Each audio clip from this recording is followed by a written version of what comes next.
Welcome to Uma's home. இன்றைக்கும் நம்மளுக்கு தேவையான டிப்ஸ் வீடியோவோட தாங்க வந்திருக்கேன். நம்ம நேரத்தையும் பணத்தையும் மிச்சம் பண்ணுற நம்ம டிப்ஸு எல்லாருக்குமே ரொம்ப பிடிச்சிருக்குன்னு எனக்கு கமெண்ட்ஸில் எல்லாம் சொல்கிறீங்க. எனக்கு நிறைய சப்போர்ட் பண்ணுறீங்க. நிறைய பேர் சேனலை சப்ஸ்கிரைப் பண்ணாமல் பார்த்துட்ருக்கீங்க. சப்ஸ்கிரைப் பண்ணி பக்கத்தில் பெல் ஐக்கான் வரும், அதை கிளிக் பண்ணி ஆளுங்கிற ஆப்ஷன் கொடுத்துக்கோங்க. அப்போ தான் நான் போடுற வீடியோஸ் எல்லாம் நோட்டிஃபிகேஷனில் உடனுக்குடனே உங்களுக்கு வரும்.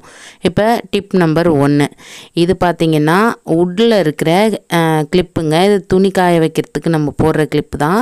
இது மூங்கிலில் உள்ளது. இது நான் வாங்கி வச்சுருக்கேன். இதிலே இரும்புலையும் இருக்கும். நம்ம இந்த கிச்சன் பர்பஸ்க்கு யூஸ் பண்ணுறது பிளாஸ்டிக் யூஸ் பண்ணாமல் இந்த மாதிரி உட்டில் ஸ்டீலில் இருக்கிற கிளிப்பை நம்ம யூஸ் பண்ணிக்கலாம். இந்த மாதிரி ஒரு பிளேட்டில் நம்ம சுற்றிலும் இந்த கிளிப்பை போட்டுட்டு இப்போ இதை நான் பால் பாத்திரம் மூடி வைக்க போகிறேன். இது மாதிரி நம்ம பருப்பு பாத்திரம் இதெல்லாம் எது பொங்கி ஊற்றுற மாதிரி இருக்குதோ அதில் இந்த மாதிரி கேப்பு வச்சு நம்ம போட்டோம் அப்படின்னா பொங்கி ஊற்றுறது ரொம்பவே குறைவாக இருக்கும். நம்ம மூடி வச்ச திருப்தியும் நம்மளுக்கு இருக்கும். மூடி வைக்காமல் சமைச்சோன்னா அதில் ஏதாவது விழுந்துரும் அப்படின்னு சொல்லிட்டு நம்மளுக்கு ஒரு பயமாகவே இருக்கும். பக்கத்தில் நிற்கிற மாதிரி இருக்கும். இந்த மாதிரி கிளிப்பு போட்டு நம்ம மூடி வச்சோம் அப்படின்னா அதில் கேப் இருக்கும். கேப் இருக்கும்போது நம்மளுக்கு அது எதுவுமே பொங்கி கீழே எல்லாம் ஊற்றாது. இதே மெத்தடில் நம்ம கிளிப்பு போட்டு பருப்பு சாதம் எல்லாமே நம்ம மூடி வைக்கலாம். பொங்கி கீழே ஊற்றாது. பொங்கி ஊற்றிடுமோன்னு நம்மளுக்கு பயமாக இருந்தால் அது உள்ளே ஒரு ஸ்பூன் போட்டுட்டு அது மேலே இந்த தட்டை வச்சு மூடி வச்சுருங்க. சிம்மிலே போட்டுட்டோம் அப்படின்னா ரொம்ப பால் சிந்தி வீணாகாது. இந்த டிப் எனக்கு ரொம்பவே யூஸ்ஃபுல்லாக இருக்குது. இதை நீங்கள் செஞ்சு பார்த்துட்டு எனக்கு கமெண்ட்ஸில் சொல்லுங்கள். நெக்ஸ்ட் டிப் என்னென்னு பார்த்தோன்னா, இது பார்த்திங்கன்னா சாதாரண டொமேட்டோ சாஸ் தான். இது எனக்கு டேட்டு முடிஞ்சு எக்ஸ்பைரி ஆகிடுச்சு. இதை நான் வெங்கல பாத்திரம் கழுவுறதுக்கு யூஸ் பண்ணிக்கிறேன். இதை நார்மலாக ஃபஸ்ட்டே நான் டிஷ்வாஷர் போட்டு கழுவிட்டு இப்போ கொஞ்சமாக அந்த டொமேட்டோ சாஸை அதில் ஊற்றி கொஞ்ச நேரம் நான் அப்படியே தேய்ச்சி ஊற வைக்க போகிறேன். இது மாதிரி செய்கிறதுனால நல்லா பளிச்சுன்னு விட்டு போயிடுது. அதில் இருக்க அந்த புளிப்புத்தன்மை அந்த வெங்கல பாத்திரத்தை பளபளன்னு ஆக்கி கொடுக்குது. நம்ம லெமன் புளி இதெல்லாம் போட்டு விளக்குறது மாதிரியே இந்த சாஸும் நம்மளுக்கு ரொம்பவே பளிச்சுன்னு கொடுக்குது. நிறையா எக்ஸ்பைரி ஆனது நம்ம குட்டி குட்டியாக நம்மளுக்கு பீட்சா பர்கர்லாம் வாங்கும்போது எக்ஸ்ட்ரா நிறையா சாஸெல்லாம் கொடுப்பாங்க. அதெல்லாம் வேஸ்ட்டாக வீட்டில் கிடக்கும். அதெல்லாம் நீங்கள் இந்த மாதிரி யூஸ் பண்ணிக்கலாம். இது எனக்கு ரொம்ப ரொம்ப யூஸ்ஃபுல்லாக இருக்குது. இதை நீங்கள் செஞ்சு பார்த்துட்டு எனக்கு கமெண்ட்ஸில் சொல்லுங்கள்.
இதை பாருங்கள், நல்லாவே பளிச்சுன்னு நம்மளுக்கு விட்டுருச்சு.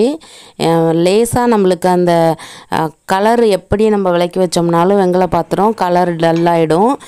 நம்ம ஒரு பூஜை நேரத்தில் இந்த மாதிரி ஒரு சாஸை போட்டு டக்குன்னு தொடச்சிட்டு நம்ம கழுவுனோன்னா பளபளன்னு இருக்கும். விளக்கு ஏற்றி வைக்க ரொம்ப மங்களகரமாக இருக்குங்க. நெக்ஸ்ட் டிப்பு பார்த்திங்கன்னா, எனக்கு நெயில் பாலிஷ் கலெக்ட் பண்ணுறது ரொம்ப பிடிக்குங்க. நான் ரொம்ப நாளாக ஃபாலோ பண்ணுற டிப்ஸு இதையும் உங்கள் கூட ஷேர் பண்ணிக்கணும்னு நினச்சேன். இது பார்த்திங்கன்னா நம்ம நெயில் பாலிஷ் யூஸ் பண்ணாமல் ரொம்ப நாள் வச்சுருந்தோம் அப்படின்னா கட்டி ஆகிடும். நீங்கள் எவ்வளோ நாள் வேணுனாலும் நீங்கள் ஃப்ரிட்ஜில் ஸ்டோர் பண்ணி பாருங்கள். எத்தனை வருஷம் ஆனாலும் அந்த நெயில் பாலிஷு கட்டியே ஆகாது. ஆனால் எப்பயுமே நம்ம ஃப்ரிட்ஜில் வச்சு அதை மெயின்டைன் பண்ணணும்.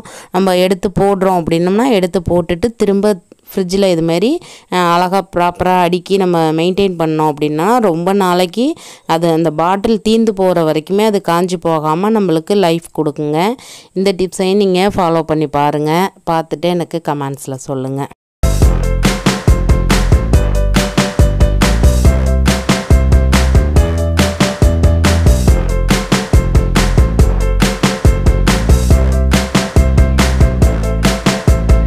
நெக்ஸ்ட் டிப் பார்த்தீங்கன்னா, கார்டனிங்கில் இன்ட்ரெஸ்ட் உள்ளவங்களுக்கு இது ரொம்பவே யூஸ்ஃபுல்லாக இருக்குங்க.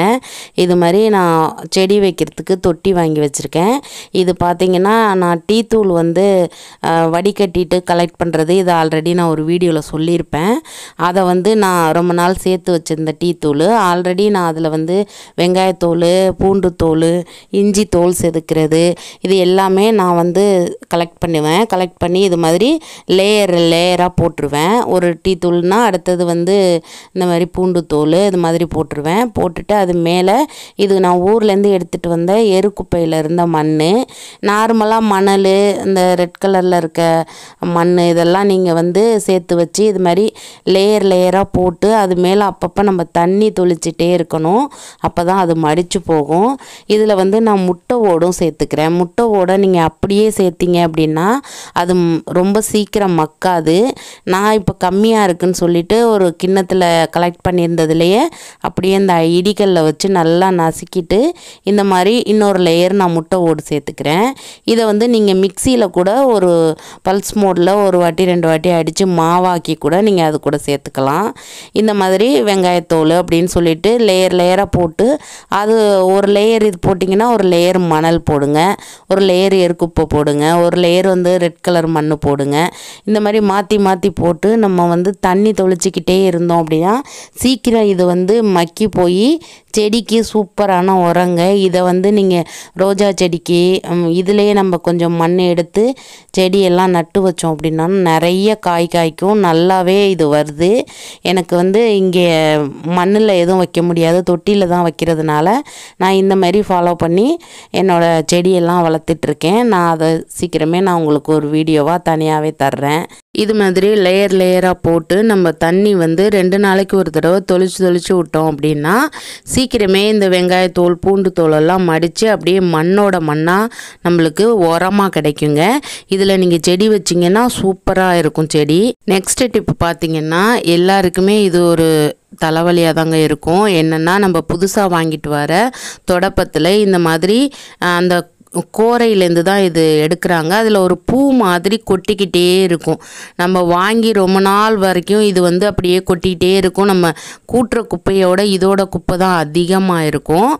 அதோடையும் இந்த பூ மாதிரி அதில் கொட்டுறது வந்து தொடப்பம் வந்து வெயிட்டாக இருக்கிறதுனால முறிஞ்சு கொட்டி போயிடும். அதுக்கு என்ன ஈஸியான வழின்னு பார்த்தீங்கன்னா, நம்ம புதுசாக வாங்கின தொடப்பத்தை நல்லா வெயில் இருக்கிற இடத்துல ஒரு 1 hour போட்டுருங்க. இந்த மாதிரி திருப்பி போட்டு நல்லா வார்வலில் வந்து நல்லா சூடு வர்ற வரைக்கும் இந்த மாதிரி திருப்பி போட்டு நம்ம ஒரு 1 hour இல்லைன்னா ரொம்ப வெயிலாக இருந்தால் ஒரு 1/2 hour மட்டும் போடுங்க போதும். அது சூடு வந்துருச்சு அப்படின்னா அதை நம்ம எடுத்துடலாம். இந்த மாதிரி வெளியிலே நீங்கள் எவ்வளோ கொட்டுதுன்னு பாருங்கள். ஆனால் அந்தளவுக்கு கொட்டாது. நம்ம அடித்து கூட்டுறதுனால இது பண்ணுறதுனால தான் அது கொட்டிக்கிட்டே இருக்கும். இதை ஒரே நாளையிலே ஈஸியாக எடுத்துடலாம். இந்த மாதிரி நீங்கள் சீப்பு வச்சும் வாரி விட்டிங்கன்னா அப்படியே கொட்டி போயிடும். நான் இதை எப்படி இது பண்ணியிருக்கேன்னா, கையை வச்சே தேய்ச்சிருக்கேன். இப்போ நான் உங்கள்கிட்ட சும்மா ஒரு கையால் காட்டுறேன். நான் கேமரா ஒரு கையில் பிடிச்சிருக்கேன். இப்போ வந்து இதை வந்து நான் 2 கையாலையும் லைட்டாக தேய்ச்சி விட போகிறேன். இது நல்லா வெயிலில் சூடாக இருக்கிறதுனால என்ன ஆகும்னா ஈஸியாக அந்த மேலே இருக்க அந்த பூ எல்லாமே கொட்டிடும். கொட்டினதுக்கப்புறம் பார்த்திங்கன்னா வார்வில் ரொம்ப நம்மளுக்கு வந்து லேசாகிடும். முறிஞ்சு கொட்டுறதும் குறையும். ரொம்ப நாள் லைஃப் வருங்க. இங்கே பாருங்கள், நான் இப்போ வந்து சும்மா 2 கையால் வச்சு லேசாக தான் தேய்ச்சி காமிச்சேன். அது வெயிலில் காஞ்சதுனால டக்குன்னு கொட்டிருச்சு எல்லாமே. இப்போ நம்ம எவ்வளோ உதறினாலும் அந்த அளவுக்கு கொட்டாது. இது வந்து ரொம்ப யூஸ்ஃபுல்லாக இருக்குங்க. நான் ஃபஸ்ட்டில் எல்லாம் கூட்டும்போது எனக்கு ரொம்ப சிரமமாக இருந்துச்சு. இப்போ இது மாதிரி நான் ஃபாலோ பண்ண ஆரம்பித்ததுலேருந்து இப்போ எனக்கு இது ரொம்ப யூஸ்ஃபுல்லாக இருக்குது. இதே மாதிரி கொஞ்சம் முன்ன பின்ன வார்வலோட முனி இருந்துச்சுன்னா நீங்கள் அதை ஒரு சிசர் வச்சு லைட்டாக கட் பண்ணி கூட விட்டுக்குங்க. இது பார்த்திங்கன்னா பிராண்டட் வார்வல் தான். இது வந்து பிளாஸ்டிக்கில் இருக்குது. பிளாஸ்டிக்கில் இருக்கிறதால அந்த பூ மாதிரியெல்லாம் உதிர்ந்து கொட்டாது. எனக்கு இது வந்து உருண்டை ஷேப்பில் இருக்கிற வார்வல் வந்து கூட்டுறதுக்கு அந்த அளவுக்கு பிடிக்காதுங்கிறதுக்காக நான் இது மாதிரி கோரப்பில்லில் உள்ள விசிறி டைப்பு வார்வல் தான் வாங்குவேன். இந்த வீடியோ உங்களுக்கு ரொம்பவே யூஸ்ஃபுல்லாக இருக்கும். இன்னொரு டிஃப்ரெண்ட்டான வீடியோவில் உங்களை சந்திக்கிறேன். தேங்க்யூ.